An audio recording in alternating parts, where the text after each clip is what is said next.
bilang senator judges. Ilan ito sa mga hinirit nila Senate Minority Leader Coco Pimentel at Senator Risa Hontiveros. I most respectfully move, number one, that our legislative business be suspended. Number two, that we already convene as the impeachment court at this very moment. Pero ang motion nilang mag-convene na ang impeachment trial laban kay Vice President Sara Duterte nitong Lunes, hindi lumusot. Yan ay kahit parehong giniit nila Pimentel at Hontiveros ang salitang forthwith na nakasulat sa 1987 Constitution. Ang paglilitis ay dapat agarang simulan nang walang pag-iwas o iba pang pagpapaliban. According to the Merriam-Webster Online Dictionary, forthwith means without any delay or without interval of time. The Filipino translation for forthwith is agad. Pero si Senator Alan Peter Cayetano kinwestiyon ang definisyon ng forthwith. Ang forthwith yung ibig sabihin nun sa Tagalog is yan na yung susunod, yan na yung gagawin mo. Oo, immediate yung agad-agad.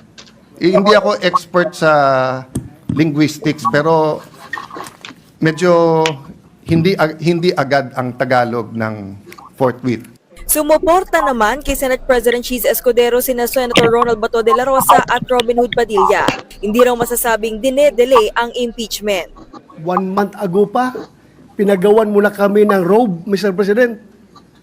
Kasi excited na tayo na sumuot ng robe para to form the impeachment court. Hindi po ako abogado. Ako po ay madalas akusado. Ako po ay ex-convict. Kaya ako po ay sanay sa korte. Kailangan dumaan po tayo sa due process. Hindi po tayo pwedeng palundag-lundag. Sa gitna ng ilang oras ng debate na magitan na sa Senator Raffy Tulfo. To solve the impasse siguro, we'll have to put it in a vote whether to convene today or tomorrow. Nagkaroon din ng pagkakataong sumagot sa Senate President Escudero at ang sinisisi niya, Kamara. Yung immediately nga ng House, hindi yun ang interpretasyon. Tapos tayo ganyan.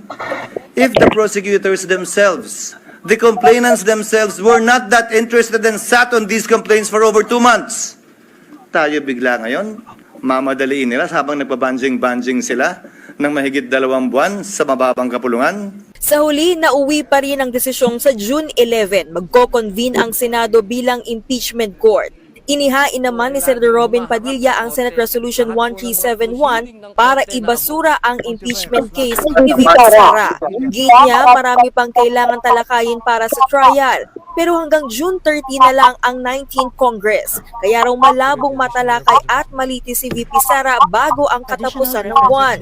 Kaya naman dapat daw na lahat ng articles of impeachment ay ideklarang terminated, alinsunod sa rules of the Senate. Hindi naman pabor ang mga kongresista at House prosecutors sa planong gawin ang impeachment trial sa loob lamang ng 19 na araw, mula June 11 hanggang June 30. Sakto yan sa pagtatapos ng termino ng mga nakaupong senador sa 19th Congress. Parang 2 araw lang yung nabibigay for presentation of evidence. And if you're going to divide it into yung 7 articles, that really will not be enough time. Gate ni Gutierrez, pwede naman tumawid ng impeachment trial sa 20th Congress. Naniniwala naman sina Senior Deputy Dong Gonzales at Deputy Speaker J.J. Suarez na mananatiling House Speaker si Martin Romualdez hanggang sa susunod na Kongreso. Patunay raw nito ang manifesto of support para sa kanya. 285 congressmen have signed the manifesto of support.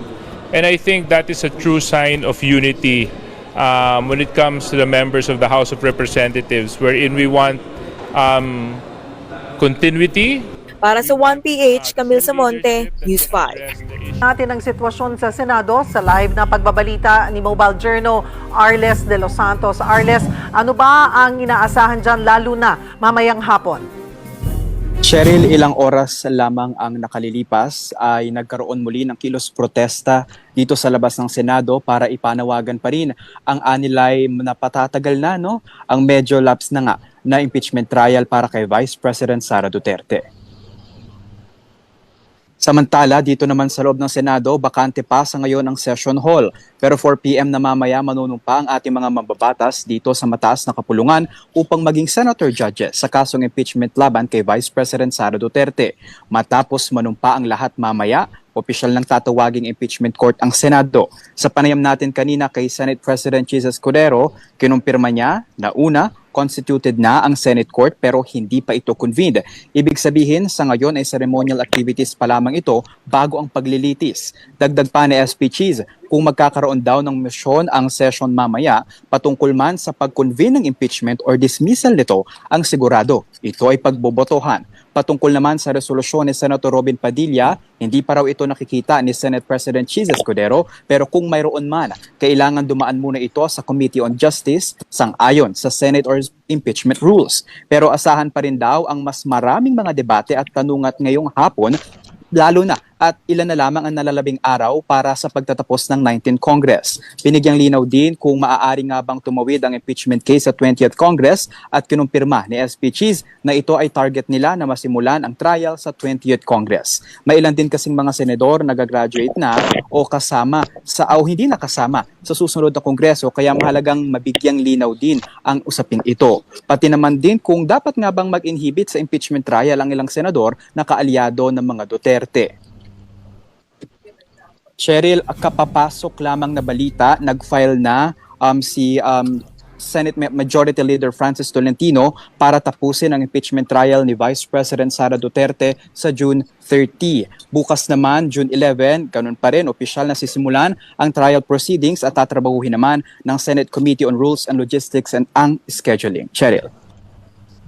Maraming salamat, Mobile Journal, Arles de los Santos.